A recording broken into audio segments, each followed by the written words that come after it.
Well, you look at that. My shock mount disintegrated coming on this trail right here. Ah, shucks. I'm gonna have to go back up. I'm gonna have to shorten my hunting day today, and I'm gonna have to go home. Oh man, this really sucks. Ah, okay, I gotta go back up really slow. But on the other hand, oh my gosh, look at this. It's God's country. This is the first time I've been here. I think it's totally worth the ride down. The only bum thing about it is that the shock mount. Gonna have to go home and weld that in place. Okay guys, so I just got home right now, and took me 2 hours to get home, but that's okay because I'd rather get this thing fixed and done right than doing a trail repair up in mountain.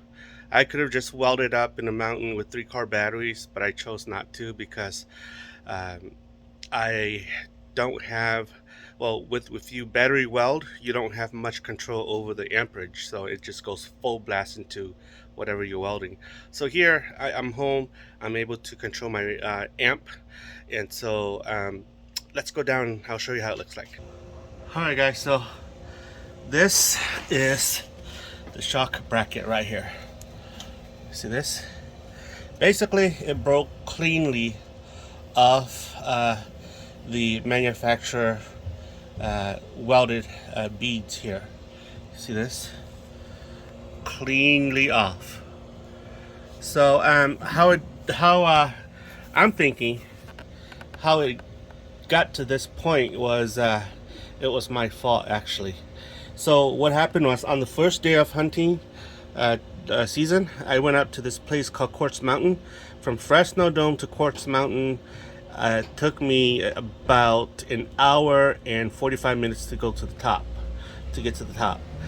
But it took me about 45 minutes back to campground. So I was flying, and I heard my truck bottom a couple times.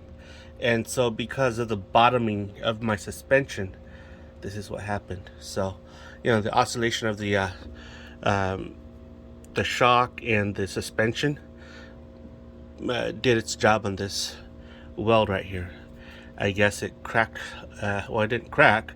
The weld here held, but the metal here fatigued and gave way. So let's see.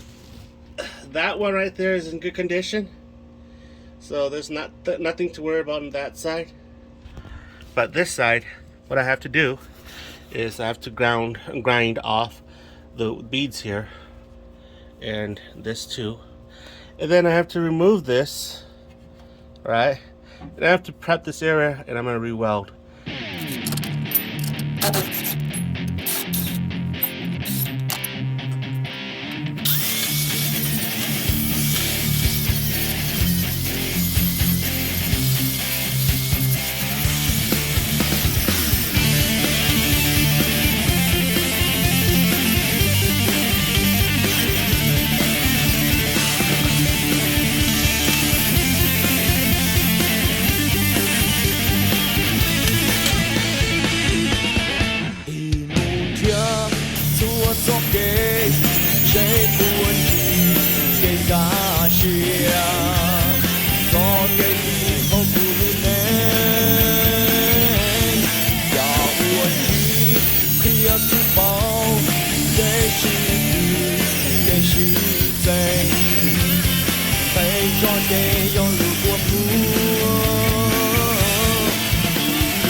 Okay guys, so this is what I've done so far.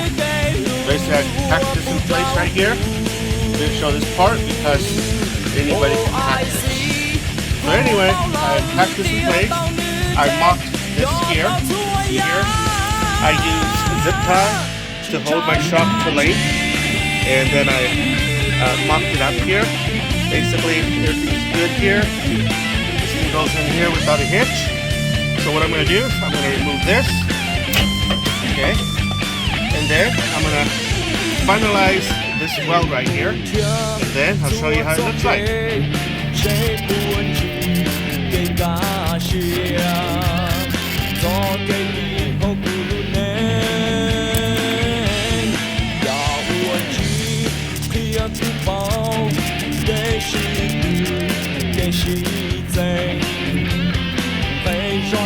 Hey guys, so this is how she looks like when she's done.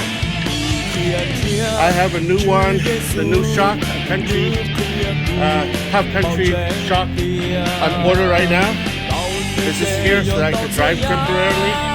The shock has sustained some damage to it, but for right now it'll drive. So I welded it on and call it a day.